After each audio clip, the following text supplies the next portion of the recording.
You're welcome back. This is Newsfile. It's your most authoritative news analysis show. I'm Samson Ayanini.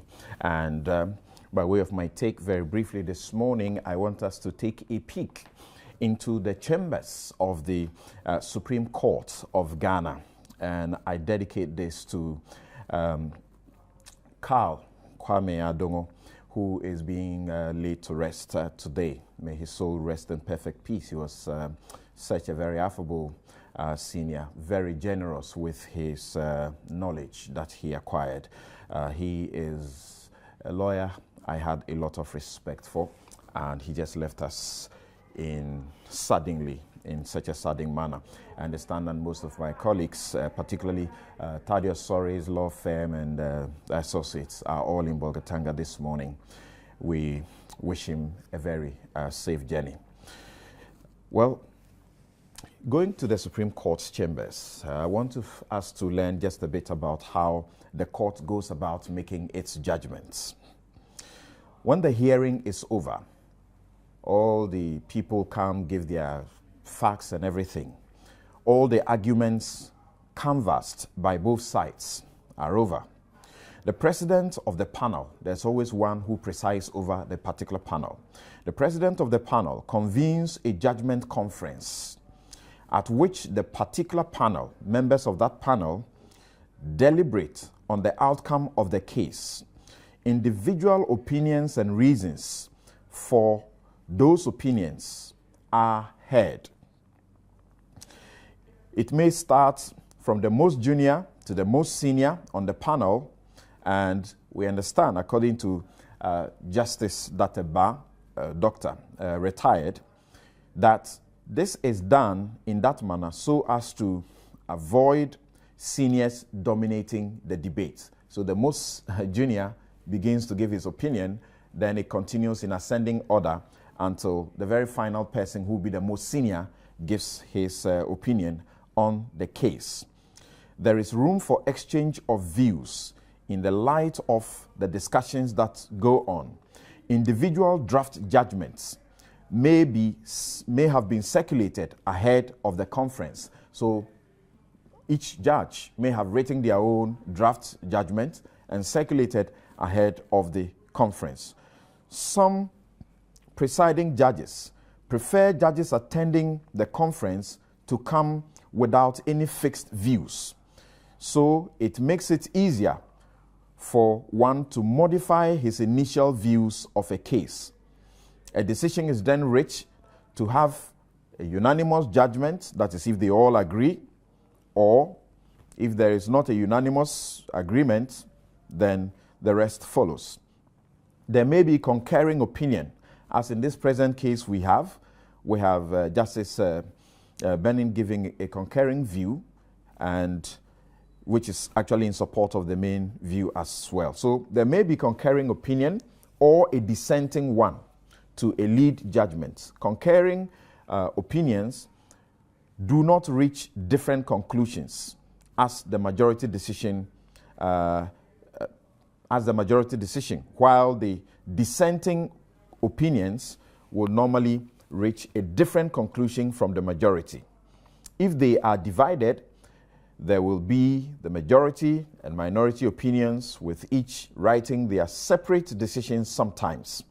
Like in the presidential elections, each judge wrote their decision. But all will be compiled by the registrar into a composite judgment of the court, signed by all the judges. So that's by way of some bit of education about what happens in the chambers of the Supreme Court when they are done with a case. Now, I have a question. Where there is a unanimous judgment, like in the Abu Ramadan case that is topping the charts now, since it is the case that what the panel of the court means is usually agreed at the judgment conference or judgment conferences, will it not be bizarrely confounding to have the panel members express different understandings of their unanimous judgment? That is by way of my take this morning. Thank you very much for joining us. As always, this is Newsfile. It's your most authoritative news analysis show. And I begin the very first segment with a very special guest this morning in the person of Dr. Raymond Atuguba. He's senior lecturer, University of Ghana School of Law. And thank you very much for joining us, Doc. Thank you, Samson. It's very great to have you here. We've been chasing you for quite a very long time. How difficult it is to get you into these studios. And somehow, coincidentally, you seem to have brought yourself, because you wrote this very tall article that had to be done with a first chapter and a second chapter in the Daily Graphic. And then here you are. Thank you very much once again. Good. Now, let's start with basics. You really haven't done this thing in a long time. You have taken your time to write an article, such a very tall one. What was the motivation? Thanks, Samson. The reason why I wrote the article and the reason why I allowed you to bully me to come here today is really simple. One, I think the Ghanaian public needs to be assisted to understand the judgment of the Supreme Court in the recent Abu Ramadan case. It's not everyone who's a lawyer, but everyone is interested and invested in our democracy. So I think lawyers must assist non-lawyers understand the true meaning of the judgment. This is important because the judgment has implications for every Ghanaian's right to vote. It has implications for the right of a Ghanaian to insist that someone who is not qualified to vote should have his or her name taken from the register and not be allowed to vote. It has implications for the right of Ghanaians to go to the polls in November or December with a credible register. It has implications for the validity of the 2016 polls in general. And it has implications for any challenge to the polls that might occur after the elections. So it's an incredibly important case, and it is critical that we come to an agreed understanding of what the judges said and what the judges did not say on the 5th of May 2016. You talk about it would be important to come to an agreed understanding. It's very obvious we will not. Why is it so? And I mean, some coincidentally, in the graphic of the 24th, I wrote this article titled Abu Ramadan versus EC, which is the problem, the judgments, its interpretation, or both. And that was on the page 38, and then on page 43, yours is also there, the Supreme Court's Voters Register and NHIS Cards, Part 1. What is it? Is it we who are confusing ourselves with the interpretation, or it is that the judgment itself is difficult to interpret, or it's not clear? The judgment is very, very clear. Interesting. But Ghanaians, or a section of Ghanaians, are trying to fit the judgment into their own idiosyncrasies. So if someone believes that everyone whose name is in the register by virtue of an NHIS card should be out of it, they try to fit the judgment that way. And anyone who believes that those people should not be disenfranchised try to fit the judgment that way. What I'm trying to do today is to give a strict legal implication, a strict legal interpretation of what the judgment means. And then you can take that and then do your politics with it, whichever way you want to do it. So we're trying to stay strictly legal on this. Right. Yeah.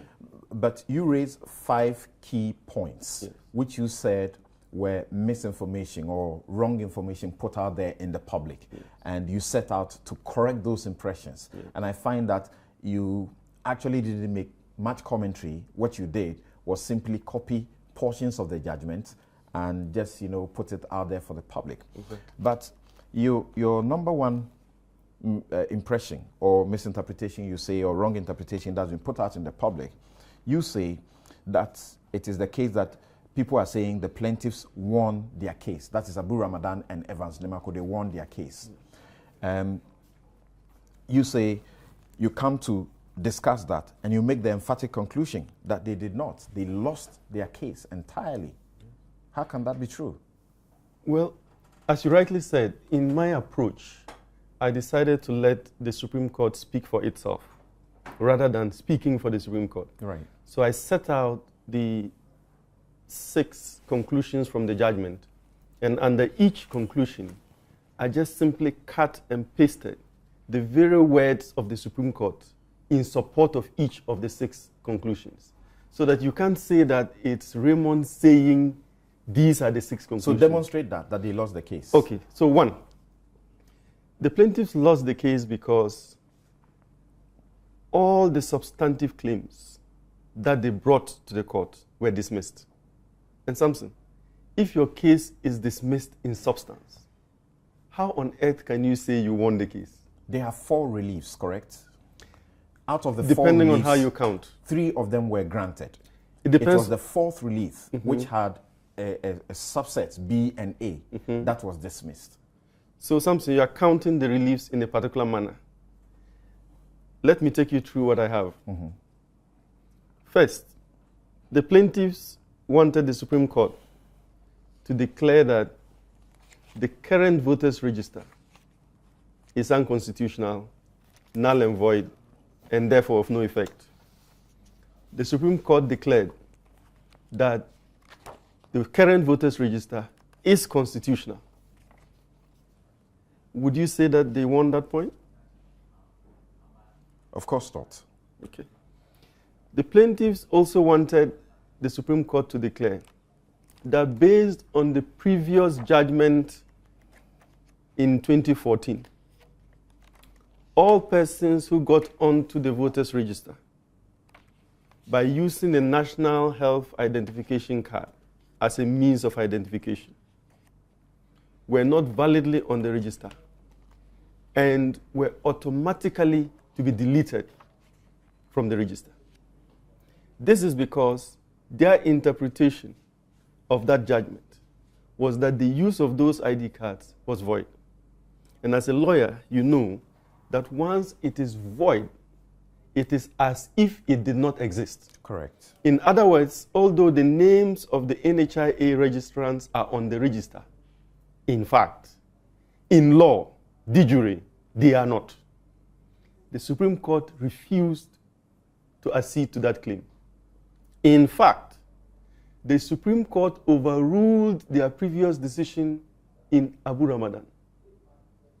In that previous decision, they said that the use of the NHIA card as a means of identification made the registration void. In this case decided on the 5th of May, they said the use of the NHIA card was voidable. In other words, in their own words, at the time that the people who registered with NHIA cards registered, that registration was legal and valid. And it was not of their own doing that they registered. They said so. Yes. They further said that taking off their names when they had validly registered at that time was unconstitutional because you'd be depriving them of what? The right to vote. And so, in cleaning the register, at any point that you take out someone's name for being invalidly on the register, you have to immediately provide that person an opportunity to register again if that person is qualified or if that person is not there. So again, on that critical ground of holding that the NHIA card registration was void, they lost because the Supreme Court in effect said it is voidable. If it is void, it means that all the names are automatically deleted. And although they are on the register, as a matter of fact, they are not on the register as a matter of law. So to say that those names should not be held to be absent from the register, the Supreme Court had, in accordance with Article 1293 of the Constitution, which gives them power to depart from their previous decisions, the Supreme Court had restated their position and impliedly overruled the Abu Ramadan case number 1. So on that point, they lost. The third substantive claim the plaintiffs went to the Supreme Court with was for the Supreme Court to order the Electoral Commission to automatically delete the names. In other words, if we can't get it declared void, then the EC, without more, should delete those names. Again, the Supreme Court said, no, we cannot do that. All we can do is to tell the Electoral Commission to delete those names together with all other names that should not be on the register according to constitutional and legal means. You cannot tell the Electoral Commission, hold all names in this category void, or delete all names in this category. Because again, you'll be infringing on people's rights to vote. And then you are moving to the last. I'm moving to the next one, the last two. Okay. The plaintiffs again asked the Supreme Court to order the Electoral Commission to validate the register. And the Supreme Court was again very clear. We cannot order the Electoral Commission to validate the register, whatever that means. In fact, it went on to say that to order the Electoral Commission to validate the register would be an illegality because the process of validation is unknown to the laws of Ghana. And finally, the Supreme Court said, look, we are dealing here with a constitutional body, the Electoral Commission. Remember, these judges are smart. They know that if they descend into an arena where on every day they have to tell the Electoral Commission and all other constitutional bodies how to do their works, they will die because they can't shoulder that burden. The reason why those institutions are constitutionally made independent is that they are given a charge and expected to execute it independently, save for very critical interventions by the courts. What the Supreme Court was telling the plaintiffs in this case is that this intervention is not as critical as you think it. Okay. And so we are going to tell the Electoral Commission, go back and independently do what you are supposed to do. Right. Now, for each of the 4 that you have referred to. 6, actually. 6 that you have referred to. Yes. There are actually 4 in 6 because the 4th contains 2. Yes. Now, this is what the court said, and I want to read that. Yes. And I want to ask again how you can make the emphatic conclusion that they lost. Okay. The court said, that's page 32. The result is that we proceed to grant the following reliefs. We proceed to give you these things you ask for. That upon a true and proper interpretation of Article 42A of the Constitution, the mandate of the Electoral Commission to compile the register of voters implies a duty to compile a reasonably accurate and credible register. And those words are important: reasonably accurate and credible. So they asked for that. They got that. Number 2, a declaration that the current register of voters, it's important to note, current register of voters, which contains names of persons who have not established qualification to be registered, is not reasonably accurate or credible. And over here, current register, persons who have not established qualification, is also important, leading to the register being not reasonably accurate or credible. They got that. 3, a declaration that the current register of voters, which contains the names of persons who are deceased, is not reasonably accurate or credible. So they got all these three. Can you say again that they lost their case? So, Samson, this is, I think, where many people are going astray. The orders, the judgment, final judgment made by the Supreme Court, is divisible into two parts: declaratory reliefs and substantive reliefs. Okay? You can get 100 declaratory reliefs, but if in substance that does not lead to actual orders for someone to do something which inures to your benefit, then you've really achieved nothing. So you can count 100 declaratory reliefs that the voters register is not credible. We all know that. Okay? That it contains the names of dead people. We know that. That it contains. You can make all those declaratory judgments. But what do you get in substance is what we are concerned about. Ghanaians are not concerned about what they know. Ghanaians are concerned about what they do not know and are listening to the Supreme Court for direction on.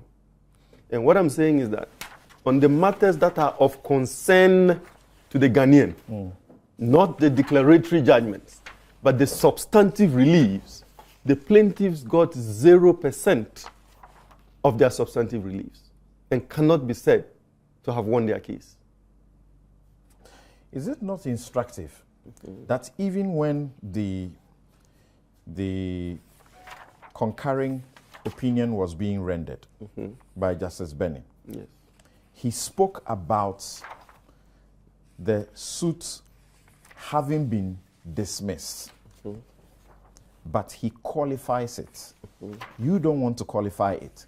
He qualifies it that it is dismissed to the extent of the fourth relief, which is to compel the EC or to declare the register as invalid, and consequentially to compel the EC to compile a new one. At page 44 to 45 of the judgment, this is what Justice Benning says. Right. And Justice Benning is giving a concurring judgment. Right. And in legal jurisprudence, the purpose of a concurring judgment is to further clarify points made in the main judgment. As you said at the beginning, a judge who writes a concurring judgment would have read the majority or dissenting opinion already, and then write his own judgment in further clarification of the position. But comes and to that's why the same conclusion. Comes to the same conclusion. Quote, he says, "I fully agree with the decision reached in this case that the plaintiff's action be dismissed insofar as it seeks an order to compel the first defendant to compile a fresh voters register or to use the validation process to clean the existing register." And I said, that is instructive. Again, Samson, what Justice Benning in fact is saying is that the court has dismissed all the substantive reliefs. He says, insofar as. Yes, and he goes on after that to list the substantive reliefs that the plaintiffs came to court for. Unless we distinguish between declaratory reliefs and substantive reliefs, we will continue to be misled about the interpretation of this case. A declaratory relief is like a policy statement that, and we have in Ghana, 99.9% of our policies remain unimplemented. That is because they haven't been translated into concrete law and concrete regulations. So you can decide to remain in the policy realm where 99.9% of what you have is not implementable, or you descend into the substantive realm where what you want done may or may not be done. And what I'm saying is that what you are saying is correct, then your initial submission about the implications of this judgment is questionable. Because your initial submissions included that the judgment has implications for the right to vote. Yes. It has implications for their right to prevent someone who is not qualified to vote from voting. You actually went further to say it has implications including the validity of the elections, and after the election, a possible challenge of the elections. Yeah. But again, Samson, you're making another mistake which the discussions on this case have made. There's a difference between the importance of the judgment and the categorization of the plaintiffs as having won or lost. What I'm saying is that this judgment is incredibly important because it seeks to clarify who can vote. It would be inconsequential if they lost. That's not true. You can lose a case and the judge or judges would make very substantive statements of law in that case which you lost. The two are completely different. You get what I mean? Okay. So can we move to the next issue about no order for automatic deletions? No order for automatic deletions, because the premises that you raise to start with, you have listed all of them. The premises we spoke about, you said that the plaintiffs did not win their case and that people have said they have won, and that was incorrect. You said that the Supreme Court has declared the register of voters unconstitutional, null and void. That was wrong for people to say that. You said it was wrong for people to say the Supreme Court has, by its judgment, deleted the names of all persons on the voter register who registered with the National Health Insurance card. And fourthly, that the Supreme Court has ordered the Electoral Commission to automatically delete names of all persons on the voters register who registered with the NHIS cards but as means of identification. And finally, the Supreme Court has ordered the Electoral Commission to validate the voters register. You say all of these claims are wrong. And I suggest to you that, with the exception of your fourth ground, which is that the Supreme Court has ordered the Electoral Commission to automatically delete the names of all persons on the voters register who registered with NHIS cards. With the exception of that ground, the first issue about the fact that plaintiffs have won their case, the second issue about the fact that the court had declared the voters register unconstitutional, null and void, the third issue about the Supreme Court has, by its judgment, deleted the names of NHIS card holders, and the fourth one about validation, were really not controversies that existed. These were your creation. No, the only controversy was about the deletion and how. No, Samson, that's a misreading of the reliefs the plaintiff sought and the judgment the court gave. You can read out the reliefs again. The plaintiffs went to court attempting to set aside the entire voters register and for a new register to be compiled. In the alternative, they were seeking a process of validation of the register. Right. So they went to court saying, Supreme Court, declare this register unconstitutional, null and void, and of no effect. And if you can't do that, order the Electoral Commission to validate the register. So the Supreme Court could have ruled that we agree with the plaintiffs.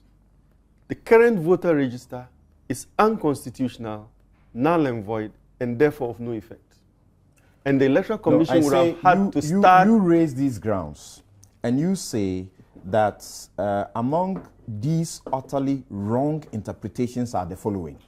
And you listed these as the interpretations. And I'm saying all of these are grounds that you are raising yourself, except the fourth, which is actually an issue in controversy, which is automatic deletion or how deletion should be done. So that in the public, there was any claim that the Supreme Court has ordered the EC to validate the register whether there was any claim that the Supreme Court had declared the register unconstitutional, null and void. These did not exist. So what you're saying is that you agree that these were issues before the court, but you don't agree that they are currently controversial. Certainly they are not. No, that's not true. All these issues I've raised are taken from the media reports about the case. The reason why I raised the first issue on whether the plaintiff has lost or won is because the plaintiffs went on air saying, we won our case. And that's why it's an issue. Because think about my auntie in the village, hearing Abu Ramadan, he's my friend by the way, saying, we won our case. Once Abu Ramadan tells people that he's won his case, what people would hear is that the voters' register has been declared unconstitutional and that a new voters' register has to be compiled. Or the voters' register has to be validated. The reporting was very clear. The reporting was straight to the point that ineligible names ought to be struck out of the register, minus dead people, foreigners. And the controversial one is NHIS card holders. If they were to be deleted, how do they get back onto the register? We're trying to do a public service. Right. We're trying to get the people of Ghana to understand what the Supreme Court actually said. Correct. And thereby orient their actions between now and post-elections in that manner. Correct. What I'm saying is that if a plaintiff who has lost their case is aided by the media, I do not share that view though personally, to tell Ghanaians they lost their case. That they won their case. Ghanaians may start thinking that the substantive orders they went to court for have been granted. And therefore, the voters' register has either been declared unconstitutional, null and void, and a new one has to be compiled, or the Supreme Court has ordered that register to be validated. Okay. None of this is true. Okay. I think we can move on to another point, but it is also important to say that to the extent that even the concurring opinion begins on a note of qualifying how much loss has been incurred by the plaintiffs, it cannot be that the plaintiffs lost their case, even though if they did not win, they got something.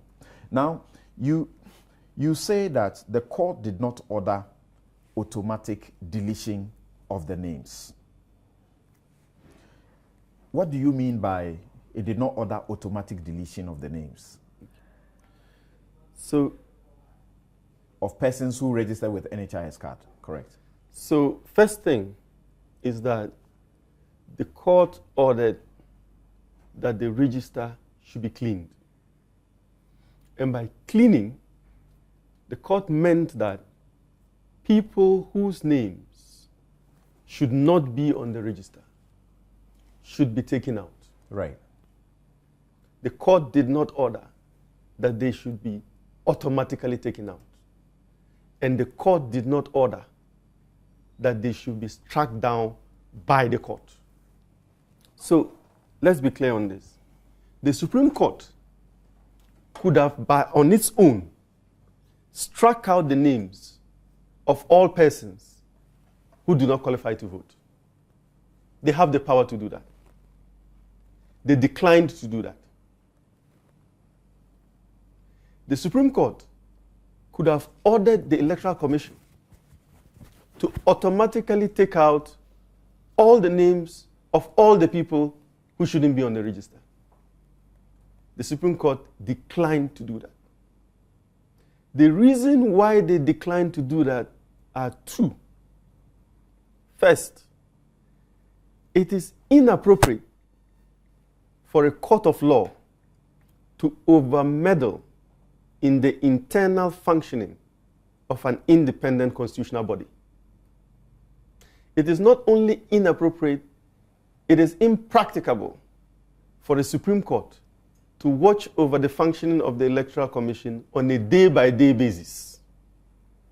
And so the judges, the wise judges know that they can't make such an order. No, but they were clear. The second, that reason, if you went wrong, Samson, they had the powers by the powers granted them through judicial review. If you went wrong, they could correct you and order you accordingly. Yeah, Samson, again, you are mixing things up. The fact that the Supreme Court has the power to do something doesn't mean that they will do it. And this is all strewn up in the law reports. And that's why judicial discretion is so important. In the exercise of their discretion, in this case, the Supreme Court decided that, one, they were not going to order that all those names stand automatically deleted, because that would affect the right to vote of several Ghanaians. Right. So you agree first. And two, you agree first that they said that the continued presence of those names on the register rendered the register not reasonably accurate or credible. You agree? They made that declaration. But sufficient and constitutional. Right. But they said to the extent that those names, people who registered with NHIS cards, who had been declared unconstitutional, the cards which have been declared unconstitutional earlier, their continued presence on the register rendered the register not reasonably accurate and not reasonably and not credible. You agree that they made that point? Samson. Now? No, Samson, wait. Yes. As lawyers, we are not politicians interested in credibility and accuracy. Politicians are interested in the credibility and accuracy of the voters' register. In this legal analysis, we are interested in the constitutionality and voidness of the register. These two are different. But they started from a point to a point. Yes. Samson. The elections can be run on a register that is not credible and that is not accurate. Seriously? In fact, 99% of registers all over the world, as John Benjamin has told us, are not credible and not accurate. It is impossible to register millions and millions of voters and get an accurate register. The ultimate orders of the Supreme Court were needless. That is why you have to distinguish between credibility and accuracy, which is a hope, a wish, an aspiration we work towards. If I can get you to directly respond to that. Constitutionality and voidness. And this is again another big misconception in the analysis. The Supreme Court said the voters' register is not credible and not accurate. But they refused to say that non-credibility and non-accuracy made the register unconstitutional and void. But in other words, they said that because their continued presence on the register renders the register not reasonably accurate or credible, what ought to be done to them was to have them deleted through a process established by law. Exactly. In other words, they should not be deleted automatically. So they acknowledge, contrary to what you suggest, that the inaccuracy and the lack of credibility of the register is a serious matter and ought to be purged. Samson, let's be careful once again. When the Supreme Court says something is a serious matter, that is obiter. It is a useless statement for practical purposes. Nothing can be done about a statement where the Supreme Court says this is a serious matter. So what? What can be done about a statement of the Supreme Court is where the Supreme Court says something is unconstitutional or void. It immediately means that that thing as a matter of law should not exist. The Supreme Court had said in 2014, legally in 2014 that these cards are unconstitutional. Exactly. And the same Supreme Court has said in 2016, as they are entitled to do under our Constitution, Article 1293, that they are now voidable. In Okay, other so words, by saying that they are as now we say in voidable, Ghana, by the saying Supreme that Court they are is now voidable, entitled to change its mouth. but by saying that, by your position that they are now voidable, you mean that a step ought to be taken to render them, you know, as it were void, because they are voidable. Exactly. So a step ought to be taken. Through legal and processes. And as far as you are concerned, what is the step? Good. So if today you discover or know that somebody is on the register and should not be on the register, you go and make a complaint. You have to use the legal processes available CI 91 for getting those names through the exhibition off. The first method is through CI 91. Okay. Okay. Where there are district complaint committees, right, which are set up for this process. Okay. The only thorny legal point in this judgment is actually a matter that no one has raised so far. The only thing that can be said to be a little unclear in the case is something that I haven't heard. I wanted you to end anywhere. on that point. Okay. You're saying that as far as you're concerned, the court says these are voidable. They are not void. If it said they are void, it means they did not exist at all. It means that the register today must be read to correct. Exclude now, if all it says those they are voidable, then it means some steps have to be taken. Exactly. And that is why it asks the EC to use processes established under law to clean. That's your understanding. And that is why the orders are not automatic. You say the only process available now, conceivable, is CI 91 through the challenge procedure, through the exhibition process, correct? But that procedure entails two things. A process initiated by a voter and a process initiated by the Electoral Commission itself. So that means that if nobody went to the EC to raise a challenge, persons who registered with NHIS cards, whose registration have been declared unconstitutional, whose continued presence on the register renders the register not reasonably accurate and credible, will still remain because no challenge has been raised. That's not true. CI 91 provides for a mechanism where the Electoral Commission itself can clean the register. The Electoral Commission issues a statement and says that names. It cannot unilaterally do those deletions. CI 91 is clear.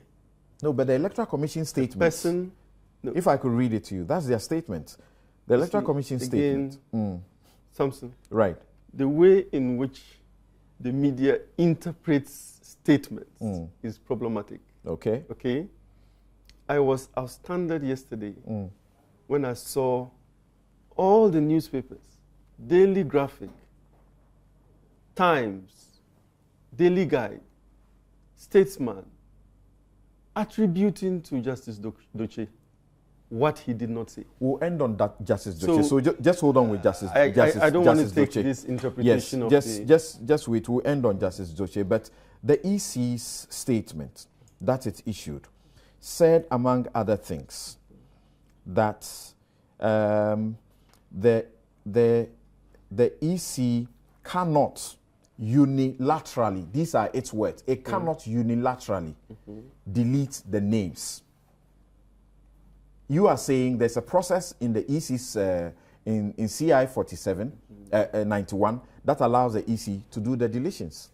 But, Samson, the EC cannot unilaterally delete names because CI 91 has a procedure where the person whose name is about to be deleted can protect his right to vote. To the extent that that process exists, the process is not unilateral. By unilateral, it means the EC on its own takes the register and says, oh, I don't like your black face, off. I don't like your red face, off. That's unilateral. The EC didn't end there. It says that it cannot do it unilaterally. The only way it can do it is said the law requires that an objection is made during the exhibition process, either by a registered voter or an official of the commission. Exactly. That's what I've been saying from the beginning, that there are two mechanisms. Either a voter comes and says, I object to this name because this person is dead. Or an EC official says, and that is why my advice to the EC is to send out a notice saying to the people of Ghana, if you have information about the names of people who shouldn't be on the register, including NHIA registrants, bring them. And even if you as an individual cannot go through the procedure for deleting them, we as the Electoral Commission will what? Do it.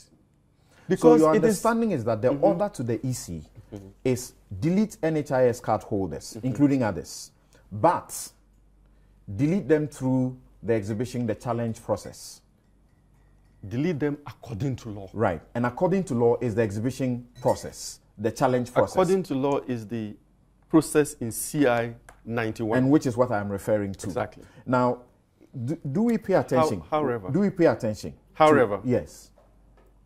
Remember that the Supreme Court has the power to strike down legislation as unconstitutional. Right. Okay. The only outstanding legal issue in the Abu Ramadan case is whether there is any part of the Supreme Court judgment that impliedly strikes down a part of CI 91. You understand what I'm saying? You're a lawyer, so you get it. So what do you think? That's the only outstanding issue. What do you think? I think that if the EC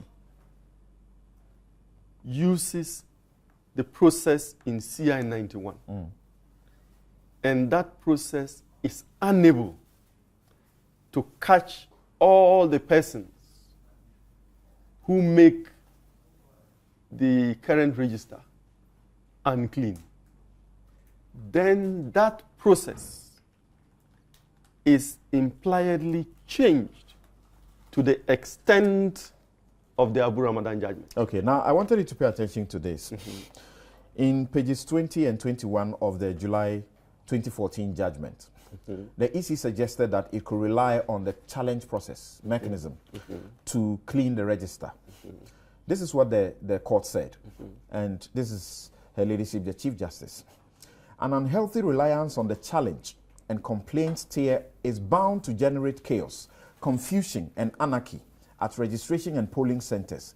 It does not promote excellence in work ethic, and same ought to be rejected. It dignifies mediocrity, which certainly is not a value that we in this court should endorse nor promote. Do you still say the court expects the EC to use this process? Yes, because the judgment you are reading from was discussing CI 75. Yes. This current judgment is relying on CI 91. It was discussing CI 72. CI 72, yes. But it was discussing the exhibition process, the challenge process. Look, the same provisions remain in CI 91. They have been they've been expanded and changed. Look, there's a difference between the procedure in CI 72 and the procedure in CI 91. No, but the substantive issue is the challenge procedure. Yes, but the challenge procedure has not changed. The procedure in CI 91, if executed to the letter, can satisfy the judgment of the Supreme Court. As far as the two routes are used, the route where an ordinary voter comes to make a challenge, and the route where EC officials, sua sponte, make the challenge. So that if eventually nobody makes a challenge, there will not be deletion. No. If nobody makes a challenge, EC officials can make the challenge. But you said that persons must bring that to the attention of the EC officials. No, I'm just saying that I'm giving unsolicited advice to the Electoral Commission that they should issue an announcement asking people to submit whatever evidence they have. You're saying that it is wrong for the EC to get up today and do their deletions and publish the names of those who have been deleted and ask them to come and show why you should be re-registered? The EC... That is not the order of the court. That's not the order of the court. The order of the court is that they should do it according to law. And the law we have here are two. The order of the court is not do it according to law. The order of the court is do it, it says delete or clean the current register to bring it in compliance with the Constitution and applicable law.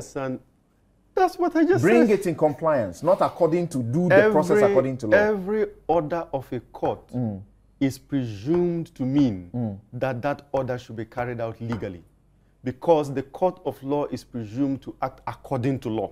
What does the order of the Supreme Court constitute? Aside that, when the Supreme Court orders you, what does it constitute? Does it constitute law requiring you to act or refrain from acting about something? That's not a very clear question. There are different instances where that applies. Okay, I'm asking that because, and we're just going to round up. I'm asking that because the order was that the Electoral Commission takes steps immediately to delete, or as is popularly known, clean the current register of voters to comply with the provisions of the 1992 Constitution and applicable law. Then it went further to say that any person whose name is deleted from the register of voters by the Electoral Commission pursuant to the order above, that is A, should be given the opportunity to register. Yeah, but Samson, we are not in disagreement here. The Supreme Court says clearly that the Electoral Commission should clean the register according to the constitutional and legal provisions existing in Ghana today. No, clean it so that it will become in accordance with the Constitution and the law. Yes. And what I'm saying is that if you clean that register other than in the manner provided by law, you will be acting illegally. Okay. And the EC cannot act illegally. I see. Yes. So as far as you're concerned, the order is that clean it, and the cleaning has to be done only through the exhibition process. No. That's the position of the EC. No. It depends on what you mean by exhibition. The challenge process. Exactly. So let's be clear the terms we use, because they have grave implications. Okay.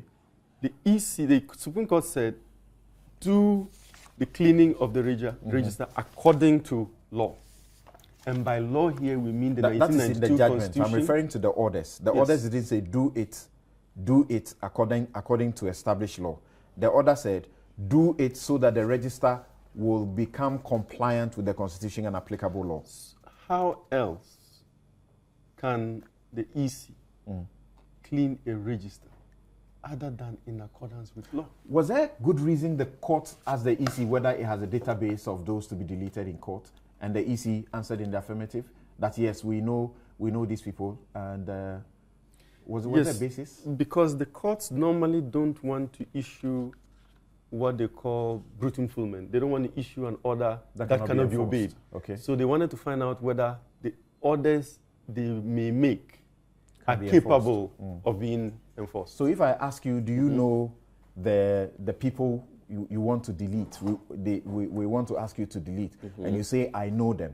Do you think that my order will require you further to go through a challenge process to get them deleted? Yes. You see, if I ask you whether or not you can identify people who may be removed, I'm not asking you to go and remove them. And I'm not asking you to go and remove them illegally. Okay. And also the Supreme Court's order that do this immediately, you think accommodates the EC's own calendar as it wants to do? Because it said do it immediately. Yes, immediately is subject to interpretation. In other words, it means do it within a reasonable time. And what is reasonable depends on the exigencies of the period. If you ask someone to do something immediately in a register that has 2 million voters, the time frame will be different from asking someone to do it in a register that has 20 million voters. Since the EC was already doing this, then this order was needless, was useless. No, it's not useless. Because the EC was already doing this. There's a difference between somebody doing something because they feel that they are obliged to do it. Okay. and somebody doing it because they are actually ordered and obliged to do it. It's a difference. If the EC is doing it on its own, then at some point they can stop, right? But Okay. if the court says do it, then they can't stop. Okay. Well, now just quickly, we are rounding up now. Tell me, Justice Jose, what he said, and you have already hinted that it appears that there was a misinterpretation of what he said. Does what he said, like some report, does it not sort of end the matter somehow? There are two aspects to the Justice Doche saga. The first is whether he should have spoken at all, and the second is, what did he actually say? Okay. If you look at the Code of Conduct for magistrates and judges, the one signed by the Chief Justice in 2011, it provides that a judge may give public lectures, do tuition, workshops. They call them avocational activities. And they are permitted to do that as long as it's within the law.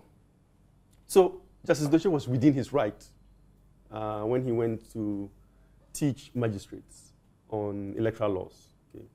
But if you read further down to page 13, the code is very clear that you shouldn't make statements about cases to journalists. Now, if the person to whom he spoke... Does the code actually say that? Yes, I can read it to you. Sorry, but we need to clear this. So it says, quote, speaking to a journalist is public comment, even where it is agreed that the statements are off record. And this can be found in rule, sub-rule 9 of the sub-rule 9 of rule 3 of the Code of Conduct. Okay.